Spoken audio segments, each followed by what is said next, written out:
करके दुग्धपान कराया। दुग्धपान करा करके आंगन में पालना बांध लिया, कपड़े का उसने झुला दिया। अहो भाग्य, एक पुत्र नहीं था, 2 3 पुत्र हो गए। आज मैं पुत्रवती हो गई, मैं धन्य हो गई। अब तो भगवान पालने में झूल रहे हैं, एक दूसरे को देख करके इशारा कर रहे हैं, और लो परीक्षा, अब और लो परीक्षा। मुस्कुरा रहे हैं। एक सृष्टि का नियंता, एक पालनहार है, एक लय करता है, और लो परीक्षा कहते थे। अब देवियों को मजा चखने दो। देखो देवियां अपने अपने लोक में बैठी हैं, दुखी हैं। क्यों दुखी हैं? पति घर के हैं नहीं, पति बिना सुना संसार। पति ही जप है, पति ही तप है, पति ही है करतार। पति से ही है इस तन की, पति बिन पति विपत्ति हजार। एक पति व्रत रहे जगत में, तो सब व्रत है सार। बिना पति व्रत के नारी का जीवन है बेकार। बेचारी सुना पति के बिना बैकुंठ है, काटने को दौड़ रहा है, निकल पड़ी। देखें तो कहाँ है स्वामी? एक ही नहीं निकली, ये बैकुंठ से निकली तो वह कैलाश से भी निकल पड़ी, और वे ब्रह्मलोक से तीनों देवियों का मार्ग में मिलन हुआ। तीनों रो रही हैं।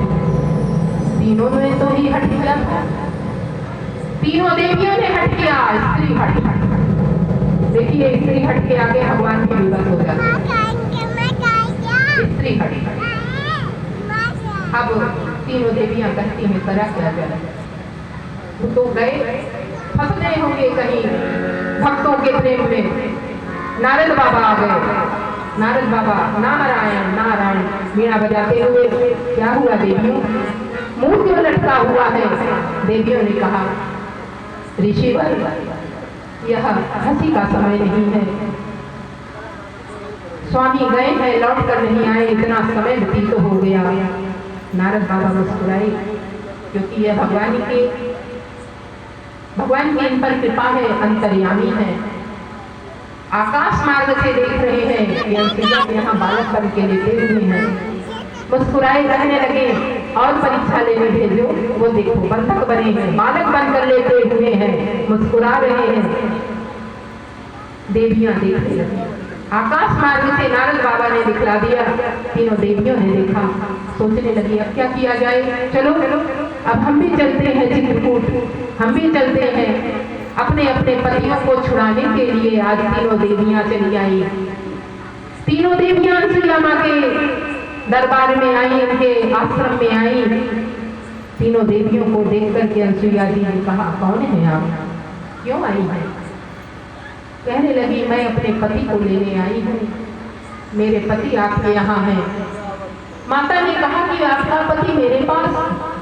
भाई मैं पतिव्रता स्त्री हूँ, मैं दूसरे के पति को नहीं देखती, तो कैसे तुम्हारे पति को मैं देखूंगी? मेरे पास तुम्हारा पति नहीं है, मेरे पास मेरा पुत्र है। तीनों देवियों ने अपने अपने पतियों को पहचान लिया, पालना झुला रही है। कहने लगी, माता ये मेरे पति हैं, ये मेरे बैकुंठनाथ हैं, ये मेरे कैलाशपति हैं, ये मेरे सृष्टि के नियंता हैं, सृष्टि के रचयिता ब्रह्मा जी ने छोड़ दीजिए। माता ने कहा, मेरे पुत्र 6 माह के और मेरी पुत्रवधू इतनी बड़ी। माँ ने कहा ठीक है, दयालु है। तुरंत जल दिया और तीनों बालकों के ऊपर छिड़क दिया। तीनों देवता जो कपट रूप में आए थे, वेश बदल कर आए थे, अपने वास्तविक स्वरूप में आ गए। बोलिए गुणातीत भगवान की। ब्रह्मा विष्णु महेश प्रकट हो गए, अपनी अपनी अर्धांगिनियों के साथ में अपने अंश को प्रकट दे दिया। इन्हीं के पुत्र हैं दत्तात्रेय जी। अंसुया जी के यहाँ पुत्र नहीं था, 3 पुत्र देकर भगवान ने अपने अंश को वहीं छोड़ दिया।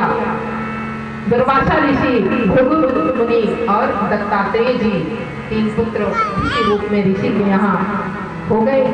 अंसुया देवी भगवान ने कहा कि माँ मैं आपके यहाँ फिर आऊंगा।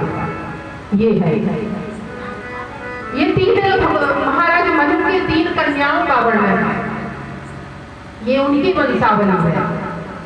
अब उनके 2 पुत्र भी हैं। एक का नाम है उत्थान पाद। कहते हैं समाज में जिसका पद ऊंचा हो उसको उत्थान पाद कहते हैं। बड़े पुत्र का नाम है उत्थान पाद और दूसरे पुत्र हैं प्रियव्रत। प्रियव्रत जी महाराज जिन्होंने जीवन में प्रतिज्ञा की तो अच्छी प्रतिज्ञा की। व्रत माने प्रतिज्ञा, प्रतिज्ञा माने व्रत, प्रिय माने अच्छा, उत्थान माने ऊंचा, पद माने स्थान। उत्थान पाद जी का समाज में ऊंचा स्थान है और प्रियव्रत जी महाराज जीवन में प्रतिज्ञा अच्छी थी। उत्थान पाद जी का विवाह महाराज की सुनीति से